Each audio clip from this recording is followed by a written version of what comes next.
但我们真的会去花这个钱，为什么？租金还是要拉的，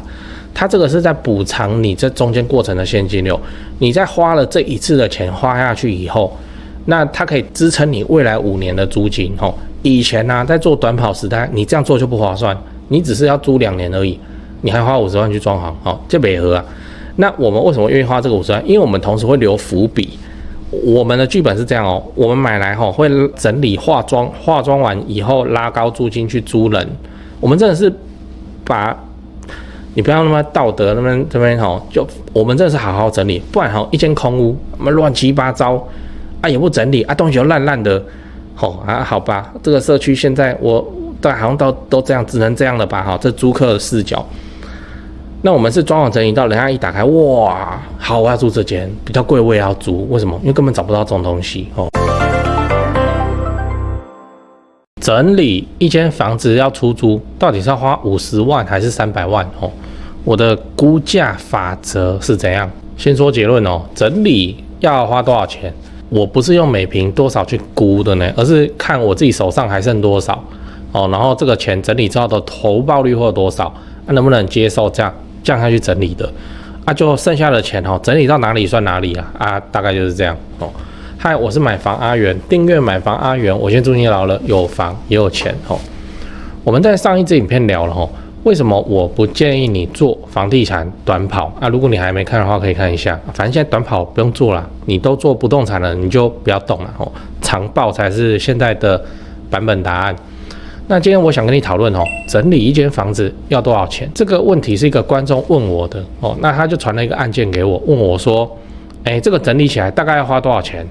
那一样先说结论我不知道对，我不知道，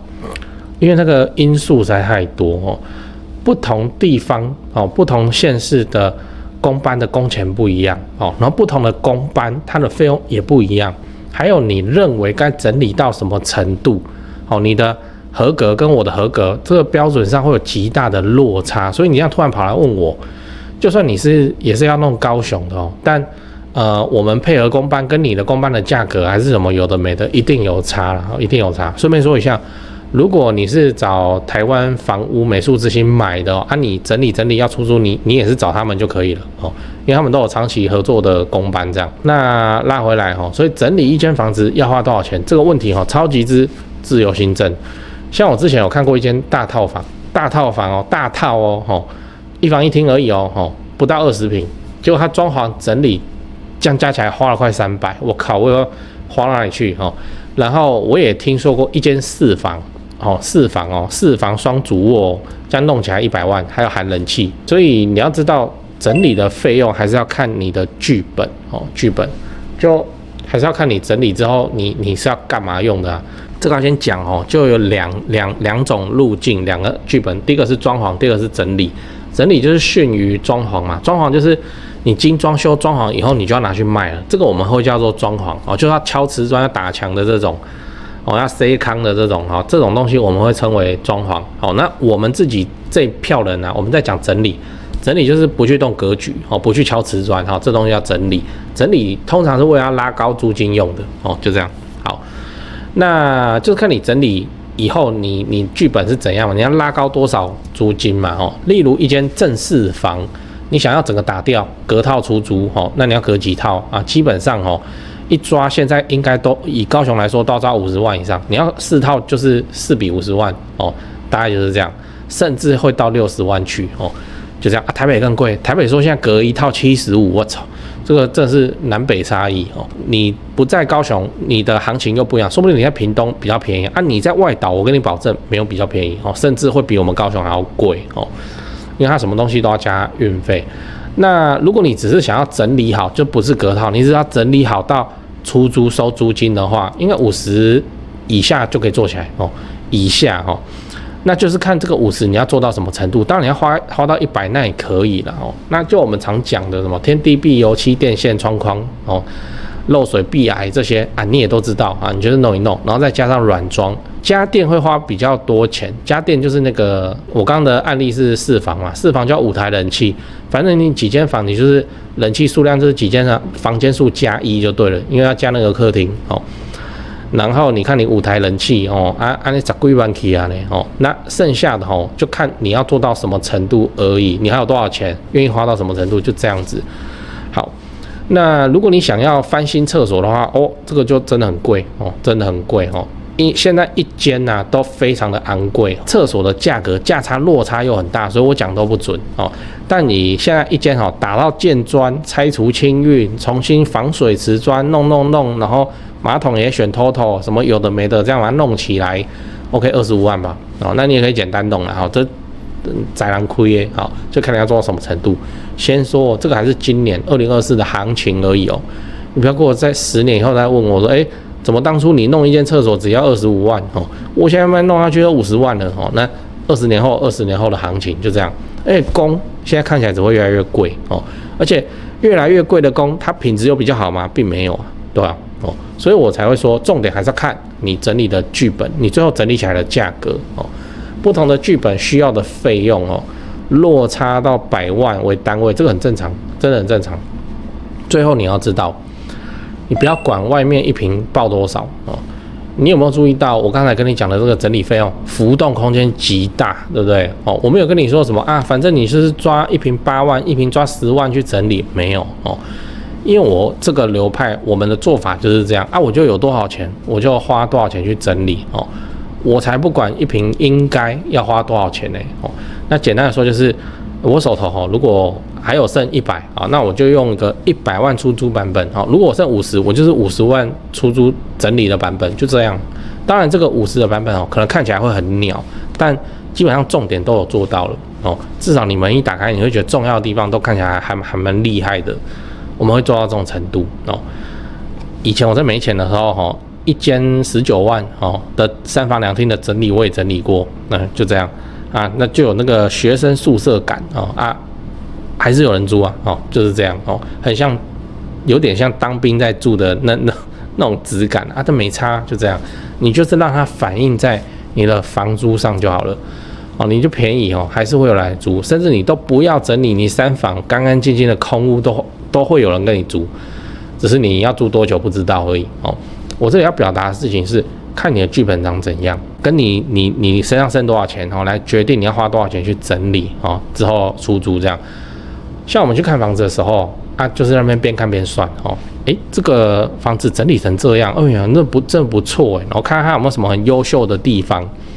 好，那很优秀的地方，比方说它用了一些比较新的设计、比较新的工法之类的。好，那我们就这个我来做，我要花多少钱哦？那如果我花了这个钱，那我租金能不能有正反馈啊？如果不行的话，那就不要做嘛。哦，就是这样。像我去看了一间那个微水泥的浴室，微水泥浴室，你可以自己 Google， 我觉得好心动哦，真的，因为它施作它不用拆瓷砖什么没的，然后那个中古公寓哦，公寓的那个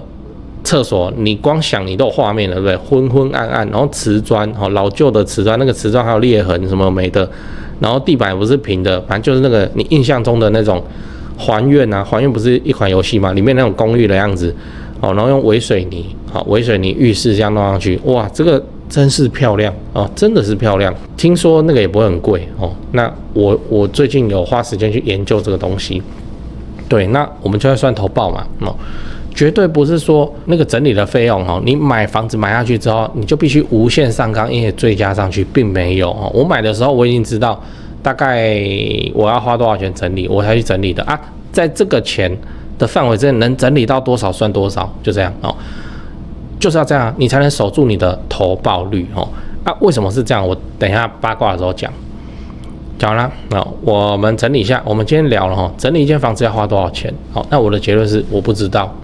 因为整理的费用不同的县市啊、公班啊，你要的美的程度啊，落差都很大，而且你的剧本也会造成很大影响。如果你要隔套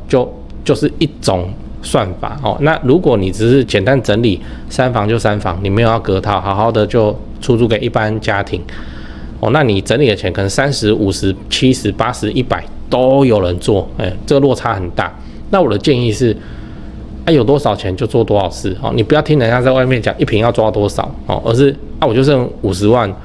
那我就50万能整理到哪里算哪里啊，就这样100万有100万整理的方法，50有50万整理的方法。你如果房子在高雄，你要整理，你就去问那个，就我业配的那个台湾房屋美术之星的 LINE， 你就去里面问的，真的哦，然后拍照给他看，你就问他这个整理起来要花多少，他就会回你，那你预算多少？哦，就这样，他不是要敲你，他怎么知道你的标准在哪里？那你就先讲你多少钱，然后他就告诉你说，哦，这个大概能做到什么程度，然后把他以前拿的范例的照片拍给你，然后传给你看，哦，就是说你50万整理出来就是大概长这样，你80万整理出来大概长这样，你120万整理出来大概长这样，哦，都有案例可以参考，所以是看你的预算，哦，就这样。那最重要的是，你不要让整理的费用无限上纲。你最好在看房子的时候，你就先抓好哦，大概要留多少钱来整理，整理起来会长怎样，然后投报率多少，哦，你不能让它无限上纲，你投报才守得住，而不是买了以后，你才找公办来报价，哦，那个公办当然跟你报什么1坪8万啊，哦，1坪6万还叫便宜，他跟你报1坪8万10万，你说哦好贵好贵，以前都没有估到的，不是这样哦，你一旦这样子弄，你投报率就很难看哦，对。我先告诉你3个东西哈。第一，我的付费会员频道1个月月付250，好，这个欢迎加入哈，直接抄我做的房地产作业就好了，这不香吗？哦，你自己去看会员影片的封面，讲的议题啊，都比平常的影片猛上好几节。好，那会员的问题哈，我也会认真回答啊，不是会员我就简单回答，这拍谁这没办法，这个问题实在太多了。好啦，第二个，自产高雄。好，买房阿元观众专用 LINE， 这个是我长期配合的房仲店，台湾房屋美术之星店，这个不赘述了，以前的片尾都讲过，反正已经有超过2000位观众加他们，也超过50几位观众跟他们买高雄低总价自产的房子，你也可以加他们，他们会不定期的 po 自产用的房子，好，那他们的 LINE ID 是小老鼠勾勾勾勾勾5个勾，小老鼠勾勾勾勾勾。第三个，自产台北新北买房阿元观众专用 LINE， 刚刚讲高雄的吧，现在台北新北的专用 LINE， 如果你是钟情于台北市、新北市房地产的朋友，那你就加这个 LINE，这个是我台北市房地产的前辈，当然啦，台北市的本金门槛就很高哦，你自备要超过500万，这个就是常态，那你就自己加入以后跟助理去描述你的需求吧，他的 LINE ID 是小老鼠掰台北BUYTAIPEI，小老鼠买台北这样。好，来讲八卦，我说整理不要无限上纲是为什么？那你不要完全不整理，因为拉不了租金。好，那这中间就是蛮艺术的，就是自己想办法去抓，然后买卖的经验多了以后，你自己就会有那个手感。就是说，装潢整理的钱拉租金有限啊，真的是有限。U 涵呐，你不是说我花50万去整理，然后我拉了，假设我乱讲3000块每个月租金。OK， 好，所以我花100万1个月可以拉6000，好，我就给他花到150，我1个月拉9000，不是这样，它边际效益会递减，就是说你要自己去摸出那个最佳解在哪里哦。我现在讲我摸出来的给你参考，好，只是参考哦，那不要到时候怪到我头上，好，我自己现在就是这样判断的哦，给你参考，这未来标准一定会浮动，一定会改，但就此时此刻我的判断嘛，高雄市正市区20到30年中古电梯大楼的3房2厅前后阳台，我们自己在整理，我们一间抓50万，好，那大概租金可以拉到什么程度嘞？有个案例就有很多案例就是3房空屋放生出租的这种行情，假设是15000，就你看591人家就写15000。那你花了这个50万下去以后，你的租金大概可以摸到2万，甚至2万1、2万2，就这样。好，对比起来叫做我1个月，结果那么50万开蕊，然后才1个月5000，1个月5000，这1年也不是6万，那我只是要放5年，6、5、30万而已这个有什么好装的？好，这是一种说法，但我们真的会去花这个钱，为什么？租金还是要拉的。它这个是在补偿你这中间过程的现金流，你在花了这一次的钱花下去以后，那它可以支撑你未来5年的租金。以前在做短跑时代，你这样做就不划算，你只是要租2年而已，你还花50万去装潢，这没合啊。那我们为什么愿意花这个50万？因为我们同时会留伏笔。我们的剧本是这样我们买来会整理化妆完以后拉高租金去租人，我们真的是把。你不要那么道德那边就我们真的是好好整理，不然一间空屋乱七八糟啊，也不整理啊，东西又烂烂的，好吧，这个社区现在好像都这样，只能这样了吧，这租客的视角。那我们是装潢整理到人家一打开，哇，好，我要住这间，比较贵我也要租，为什么？因为根本找不到这种东西我们是做这个剧本，然后我们再花50万来整理，平不回未来的租金，我知道。外面有流派专门在讲说，你花多少钱可以拉多少租金很重点的做然后刚好5年以后可以把这个你当初花的这个装潢钱都平回来我现在的看法，我们认了应该是平不回来的就我们的做法是平不回来。可是我们在装潢整理的时候，我们会怎样？我们会预留好以后大装潢的东西，就是说，这边来讲，比如说。我们的剧本讲做买一间中古 ，OK 好，买了之后花钱整理拉高租金出租 ，OK 好，5年以后我们要卖，我们还会再花大钱整理一次，那一次一定会花超过100万，就是这样子我们就是这样子做的。好，那我这个50万，我在整理的时候，我只是要出租我花这个钱我在留那个以后在大装潢的伏笔比方说。那个我窗框漏水有问题，我这一趟就要把它弄起来了漏水必来这边供这一定要弄常见的问题还有地板地板现在会铺那个好听的名字叫什么 SCP 石塑地板，是不是反正就是塑胶木地板比较漂亮的是塑胶木地板，就会把它铺起来了。地板要铺那个有铺没铺差很多那个照片。威力就差很多了。那厕所就要看，因为50万你要整理2间重新翻新应该不太可能，而且你这样翻下去以后，5年之后你这个人家讲说这个叫旧的厕所所以厕所我才想说我去了解一下微水泥怎么做的嘛，微水泥浴室就这样那等到我们大装潢的时候，就是钱就花在那很贵的地方，比方说砸墙、敲瓷砖、改格局，然后厨具整套给它换掉。之类的钱会花在那个时候，卫浴2间直接翻新。我们花钱是有节奏、有剧本的那还是回到那句话，叫做反正就看你的剧本然后不能让那个整理拉租金的费用无限上纲，你会严重压缩到你的投报率。而它也没有线性的关系，就是你花50万可以拉3000租金，它不代表你花500万可以拉3万租金，它不代表。而且即使你拉，你也平不回这个账平不回来。好，那我们只是把基础建设有一些在这个时候就把它做起来而已让我在日后在大装潢的时候可以省一点费用窗框什么的这种东西我们那时候就会去改。如果我只要出租，我根本改都不需要改，可是我们会去改为什么？伏笔就先留起来了5年后的工免想5年后的房价我还不敢乱讲，那5年后的工钱一定是更贵的，对不对给你参考花这个你买下来之后，花这个钱去整理，去拉未来5年的租金，我个人认为划算，而且这比较人道，你不觉得吗？那你拉高租金，人家来租，你就是真的端好东西给人家嘛，就这样，然后让人家的日子过得舒服一点、开心一点，没有什么不好所以还是会整理那当然我知道市场中也有一派就是干嘛要整理，空屋直接租2个月租不出去，我也没差，我就来租。随便你我们拉高租金不只是为了那个租金去降低每个月的之后贷款的现金流的压力，不是，而是我们同时也在做筛选租客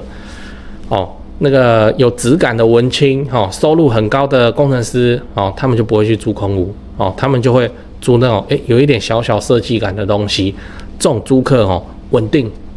又有钱，他1年都可以直接给你结清，然后叫你算便宜一点租客的品质很好那品质很好，相当于什么？相当于我降低了未来5年之内出租的麻烦跟风险。我现在还是认为这是划算的，而且我们会把未来要动大钱的地方先整理起来，就这样给你参考。我们这个流派的做法不一定正确你如果真的是追求极致投报率，你根本不应该整理，对不对？你一毛钱整理你都不要花这样算下来你这个取得成本最低那算投报一定会比我这个还高，可是。那何必嘞？那我们就好好整理，也好好对待租客，让他生活也比较舒服他在家里也比较那边拍照什么的 ，OK 很好这有什么不好？给你参考。